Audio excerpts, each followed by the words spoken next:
రంజని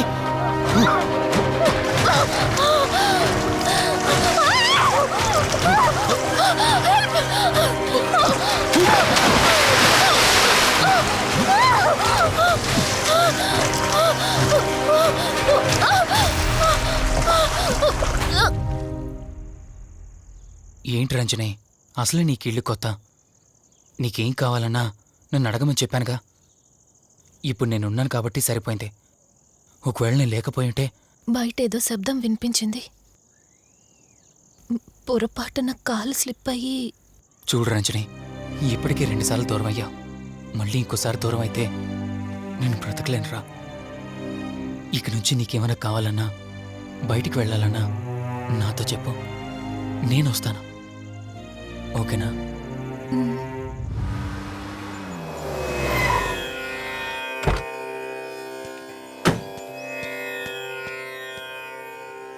అర్జెంటుగా రమ్మని ఫోన్ చేశారా?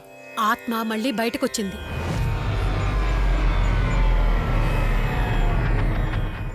మరి మల్హోత్రా ఏమన్నారు?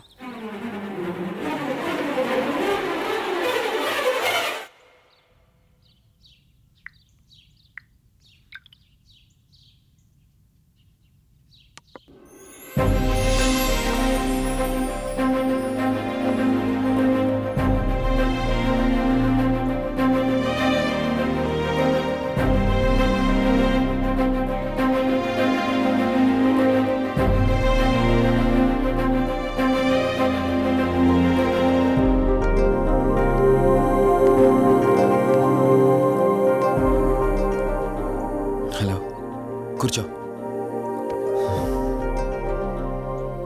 ఎలా ఉన్నావు? బాగున్నాను. కాఫీ? ఎంతైనా దేవుడు చాలా గొప్పోడు కదా. మనకు నచ్చింది ఇచ్చాడని ఆనందపడే లోపే మళ్ళీ తిరిగి వెనక్కి తీసేసుకుంటాడు. హ్యాపీనెస్ ఎక్కువగా ఇచ్చేస్తే తనకు లేకుండా పోతుందనుకుంటాడేమో. ఆయన కూడా సెల్ఫిషే మనలాగా.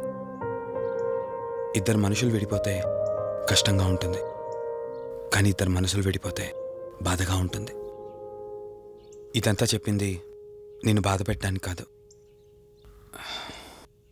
ఏదో చెప్పాలనిపించింది, చెప్పేశానంతే. సరే, లివ్ ఇట్. ఇంతకీ నేను ఇక్కడికి ఎందుకు పిలిచానంటే, మనం ఏదైతే ప్రాబ్లం సాల్వ్ అయిపోయింది అనుకున్నామో ఆ ప్రాబ్లం మళ్ళీ తిరిగి స్టార్ట్ అయింది. ఆత్మ మళ్ళీ బయటికి వచ్చిందని దుర్గాబాయ్ చెప్పింది. ఆ ఆత్మ నుంచి నువ్వు తప్పించుకోవాలంటే తప్పనిసరిగా నీ గతం నీకు తెలియాలి. నీ గతానికి సంబంధించి ఏదైనా వస్తువు కానీ ఇంకేదైనా నీ ఇంట్లో ఒక్కసారి ఆలోచించగలుగుతావా?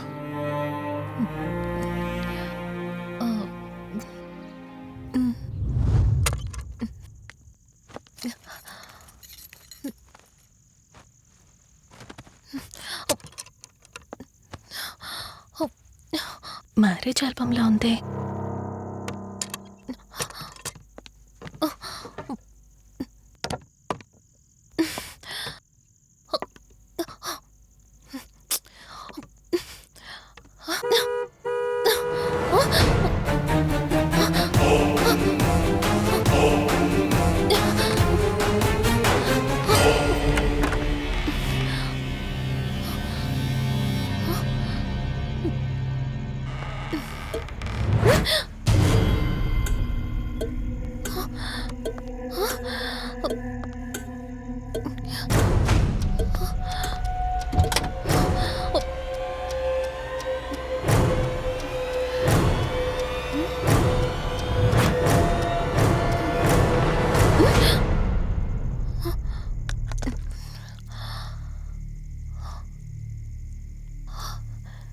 బ్లడ్ ఏంటి?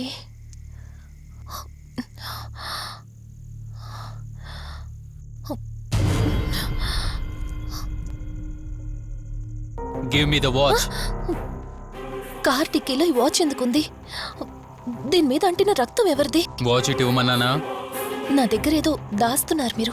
రంజని, నా మాట విను, వాచ్ ఇటు ఇచ్చే. నా యాక్సిడెంట్కి ఈ వాచ్ మీద ఉన్న రక్తానికి నా దగ్గర ఏదో దాస్తున్నారు. మీరేదో తప్పు చేశారు, అందుకే ఈ వాచ్ అడుగుతున్నారు. రంజని, చెప్పండి, మీరెవరినో చంపారు. నాకు నిజం తెలియాలి. Please tell me the truth. నాకు నిజం తెలియాలి. నిజం చెప్పు, నిజం చెప్పు అని అరుస్తున్నావుగా.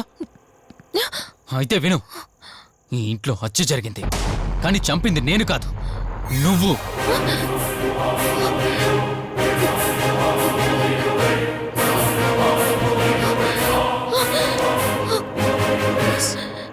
నువ్వే చంపావు. నేను నీకు అన్ని విషయాలు చెప్పాను, కానీ ఈ ఒక్క విషయం మాత్రం దాచాను.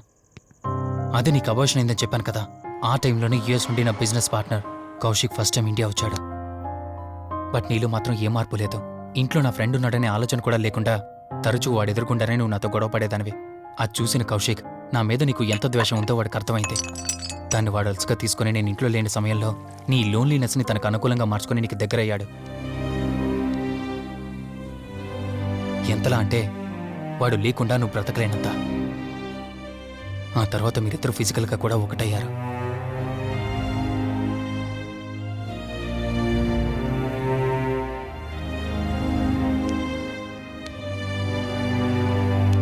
ఒకరోజు నేను ఆఫీస్లో ఉండగా కౌశిక్ మన ఇంటికి వచ్చాడు. Hi darling, my lovely angel. ఏంటి, నేను విన్నది నిజమేనా? యుఎస్ వెళ్ళిపోతున్నావట? Hey come on baby. వదులు, అడిగిన దానికి ఆన్సర్ చెప్పు. నేను వచ్చిన పని అయిపోయింది, so I'm going back. So what? వదులు. నువ్వు నాతో ఏం చెప్పావు? యుఎస్ బిజినెస్ లో మొత్తం ఇక్కడికి షిఫ్ట్ చేసి పర్మనెంట్ గా ఇక్కడే ఉంటానని చెప్పావు కదా. అవన్నీ నువ్వు బిలీవ్ చేసావా? You crazy. I'm a business man. ఏదైనా బిజినెస్ యాంగిల్ ఆలోచించడం ఇట్స్ మై హాబీ. ఏంటి, జోక్ చేస్తున్నావా? జోక్ అనుకోవటం అది నీ ఇన్నోసెన్స్. కౌశిక్, అలా మాట్లాడుకో. అలా మాట్లాడితే నాకేదోలా ఉంది. నాకు తెలియకుండానే నా లైఫ్ లోకి వచ్చేసావు. లైఫ్ అంతా కావాలని నువ్వు అనుకున్నావు, బట్ నాకు కుదరాలి కదా. స్టూపిడ్ గా మాట్లాడుకో. నువ్వు నాకు కావాలి, నాతోనే ఉండాలి. నువ్వు నన్ను వదిలేసి వెళ్ళిపోతే నేను ఒప్పుకోనంతే. హే, మన మీద లవర్స్ అన్నట్టు మాట్లాడతావేంటి? అంటే 10 నిమిషాల సుఖం కోసం ఇంతగా మోసం చేస్తావా? మోసమా? మోసం గురించి మనం మాట్లాడకూడదు డార్లింగ్. ఒకవేళ నేను చేసింది మోసం అయితే నీ హస్బెండ్కి తెలియకుండా నువ్వు నా దగ్గరికి వచ్చి పడుకోవడం నువ్వు వాడికి చేసింది మోసం కదా. Chill Ranjani, come on. వదులు కౌశిక్, ఇక నాకు లైఫ్ లో ఎప్పుడు కనిపించుకో. ఆగు రంజని, కౌశిక్ వదులు. Please. No. Come on Kaushik, Ranjani, please. Kaushik వదులు please. Come on Ranjani, Kaushik listen to me. Please. Ranjani, వద్దు Kaushik. Please Ranjani. Kaushik, hey Kaushik please please. Please Kaushik. తను స్లిప్ కింద పట్టంతో తలపగిలి చనిపోయాడు. సడన్ గా అదే టైంలో నేను వచ్చేసరికి మెంటల్గా అప్సెట్ అయినా నువ్వు భయంతో నేనెంత చెప్తున్నా వినకుండా కార్ డ్రైవ్ చేసుకుంటూ వెళ్ళిపోయావు. అప్పుడే నీకు యాక్సిడెంట్ జరిగింది. నువ్వు వెళ్ళిపోయాక టెన్షన్లో ఏం చేయాలో నాకు అర్థం కాలేదు. ముందుగా బాడీని అక్కడి నుంచి తీసేయాలని శవాన్ని కారు డిక్కీలో పెట్టి ఊరు బయటికి తీసుకెళ్లి పూజ చేశాను. బహుశా ఆ టైంలోనే నా వాచ్ అక్కడ పడిపోయి ఉండొచ్చు. నీకు ముందు చెప్పినట్టు ఆ టైంలో నేను యూఎస్లో లేను. నీకోసం వెతుకుతూ ఉన్నాను. ఇప్పుడు చెప్పు, నేను చేసిన తప్పేంటి?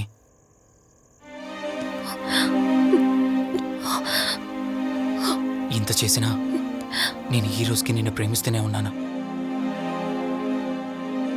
ఇప్పటికైనా నన్ను నమ్ముతావా?